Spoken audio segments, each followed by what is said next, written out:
Delaware Tech, Chemistry 100, Chemistry 110, Intermolecular Forces in Solutions. So before we talk about liquid solutions, let's talk about gas solutions. Gas solutions are made by mixing more than one gas together. And you can imagine if we have some kind of container with a divider in it, and we have one gas on the left shown in yellow and one gas on the right shown in red, and then we suddenly remove that panel between the two sides, the gases will actually mix on their own fairly quickly through a process called diffusion. Diffusion is the result of the gas molecules or atoms just moving around very fast because that's what gas molecules do, and they're separate and they're bouncing off the walls, and then when you remove the center wall, they continue moving until they hit the opposite side walls, so eventually they will all mix together fairly quickly, and this random motion is referred to as Brownian motion. So liquid solutions will also do this, but they won't stay stable as a homogeneous mixture, a homogeneous solution, unless they are stabilized by intermolecular forces between the solute and the solvent molecules. If they don't interact, then we'll have these immiscible solutions or these immiscible mixtures that aren't really solutions at all. So the solute will stay with the solute and the solvent will stay with solvent. So we need forces that will hold the two types of particles together. And the general rule of thumb here is that like dissolves like, or like likes like. Well, what does that mean? Well, it means that polar likes to be in polar and nonpolar likes to be in nonpolar. So polar solutes, these are ones that are very easily dissolved in water, what we call hydrophilic, meaning water-loving. They will dissolve in polar solvents, like water, for instance. And examples of that would be most ionic compound salts and most sugars are very soluble in water because they are very polar compounds. In fact, salts are ionic compounds that will break up into individual ions, whereas sugars won't break up into individual ions, but they have a part of their molecule that's more positively charged and a part that's more negatively charged. So there are no actual charges, but there are partial charges, so there's a polarity. So they end up favoring interactions with water with these dipole-dipole interactions that you find in any mix of polar molecules or even within a polar molecule collection. So polar solvents can be things like acetone or ethanol dissolved in water. All three of these are polar solvents on their own, or it could be polar solutes if they're mixed with something else in a larger quantity. Nonpolar or hydrophobic, meaning water-fearing solutes, these are typically larger organic molecules made with lots of carbons and hydrogens that have lots of nonpolar bonds. Benzene is an example of a small organic molecule that is very nonpolar, and it's nonpolar because it's exclusively made with carbons and hydrogens, very nonpolar bonds between those two, and it's a very symmetrical molecule, so any minor polarity that was there was canceled out by the symmetry.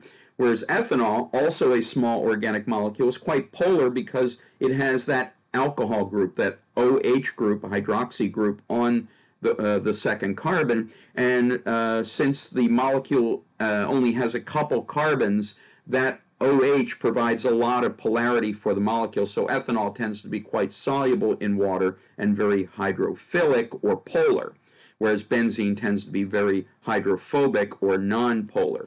And as a result, nonpolars will favor being dissolved in other nonpolars. So oil will dissolve in gasoline, or gasoline will dissolve in oil, whichever one you have more or less of. Likewise, lipids and larger lipids, which is the fancy name for fats, or nonpolar organic molecules will dissolve in nonpolar organic solvents like benzene or toluene or hexane or cyclohexane. There are many, many nonpolar solvents available. So let's look at some of the interactions among the polar molecules or polar particles. Remember, polar solutes like to be dissolved in polar solvents. So here's an example where you're looking at ethanol dissolved in water. and you have interactions that are favorable between water and water and ethanol, that one's not shown. But you have the important part is that you have strong favorable interactions between ethanol, a polar small organic molecule, and water, a small polar molecule. And each of these has an oxygen bound to a hydrogen. So while they are polar molecules, and all polar molecules can take advantage of dipole-dipole interactions, that type of IMF, they can also take advantage of a special kind of dipole-dipole interaction called hydrogen bonds because of that hydrogen that's on the oxygen.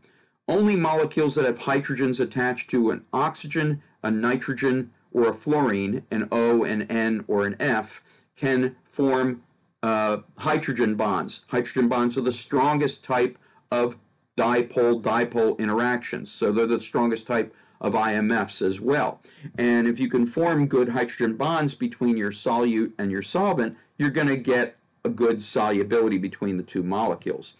Here's another example of that. Acetone, another small organic molecule that happens to be polar. Now, acetone does not have a hydrogen to donate in a hydrogen bond, but it does have an oxygen to accept the hydrogen bond from the hydrogen of water, and you still make quite a good hydrogen bond between them, and therefore acetone is actually very soluble in water.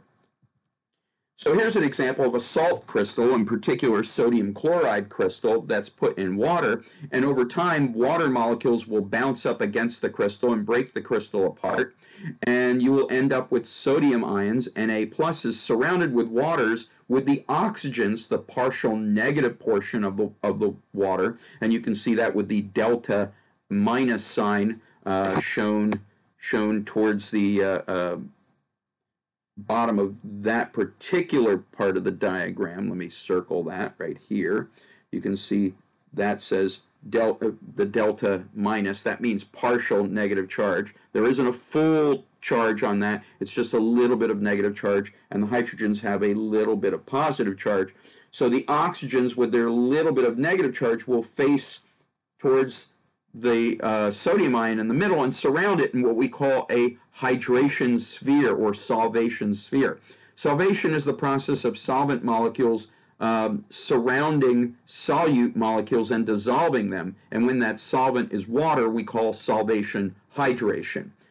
So you also have chloride ions that are now surrounded with waters, but now the hydrogen portion is facing, and you can actually end up with these interactions, dipole-dipole interactions due to the polar nature of water facing the negative charge. So you get all kinds of dipole-dipole interactions, or in this case really dipole ion interactions, making it very favorable to dissolve water. And if we look at a molecule that doesn't break up into ions but is still quite polar, like sugars. Sugars have a partial negative side and a partial positive side, most of them do, and therefore they're quite polar, and water could break apart that crystal, so you have individual sugar molecules that are surrounded by water, and you'll notice that on the partial positive part of that polar molecule, the water's oxygens face inward, so these would be these three, and on the negative side of the polar molecule, the hydrogens face inward, and that would be these three water molecules. You can see they point in. I'll get rid of some of the drawing here so you can see that. So this is how you dissolve polar molecules or very polarized ionic compounds, and we'll stop here.